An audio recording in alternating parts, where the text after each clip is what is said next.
Sage Forsaken here. So today we're looking at Deadpool. This is the Deadpool that comes with comic book, the comic book version of the Xmen outfit. And it comes with I believe it's called Madman head. Has an extra head. Of course, he comes with weapons. And he comes to with the tail of the Build-A-Figure for Sauron. Sauron, not Sauron. Uh, yeah, Sauron. Wow, I was like, am I thinking of Lord of the Rings?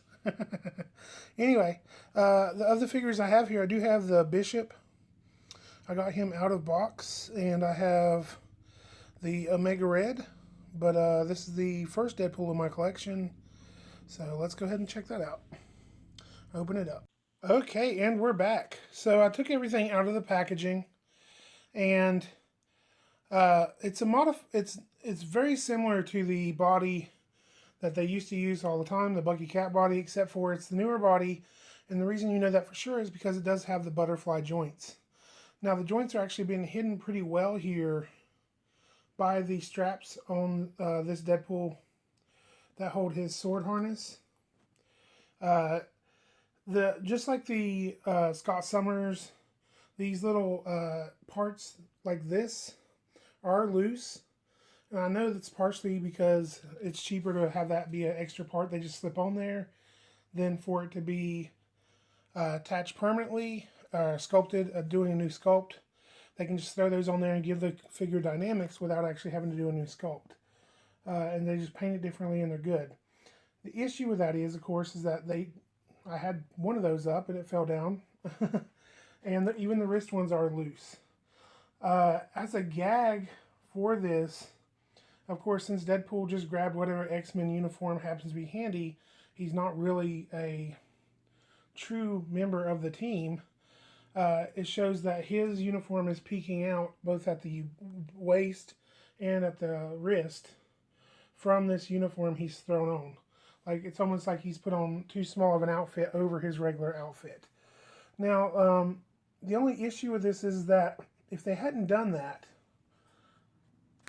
this would be a really easy body to use with other X-Men heads and make them X-Men characters. With them having the X-Men logo on there like that and the red, I feel like if you wanted to use this for other X-Men figures, unless that character has a lot of red in their costuming normally, which they don't if they're X-Men typically, then you would have to basically get that paint off of there and things of that nature. Which I may end up doing because I do have a lot of other X-Men heads that I've gotten for things like Build-A-Figures and things of that nature. I would like to see if I could find a Morph head to put on here, or some of the other X-Men that maybe they won't make a figure of typically, and put it on here. Now this figure, the gun hands were rubbery enough to get the gun wedged in there good. It has trigger fingers on both hands, which means that it should be able to hold the swords okay too.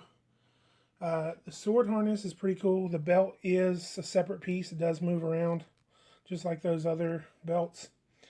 Unfortunately, with it having that red in there, if I'd have to repaint it if I wanted to use it for a regular X-Men typically. But as you can see, there's a 2-sword harness here that basically is carrying both of his swords, and the gun, of course, is there.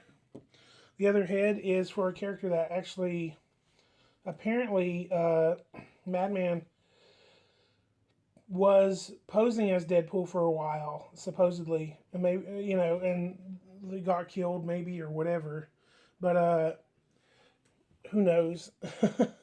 It looks almost like the mask, though. It looks like if I was sculpting a mask, what I'd want for that. It's a very expressive head. It's interesting. I'll definitely find a use for it eventually, hopefully. And, of course, the tail for Sauron. I may or may find someone who wants that, or I may keep it in case I have a custom that needs a tail. I don't think I'm going to be building Sauron because I did go ahead and sell one of the only other pieces that I have for Sauron. Because I sold the piece that came with the Mega Red. Anyway, I hope that you find this interesting. Let me go ahead and take the gun out of his hand, put some swords in and stuff like that. Let me stop the video. Welcome back. And of course, you can see I was able to get the swords into his hands okay.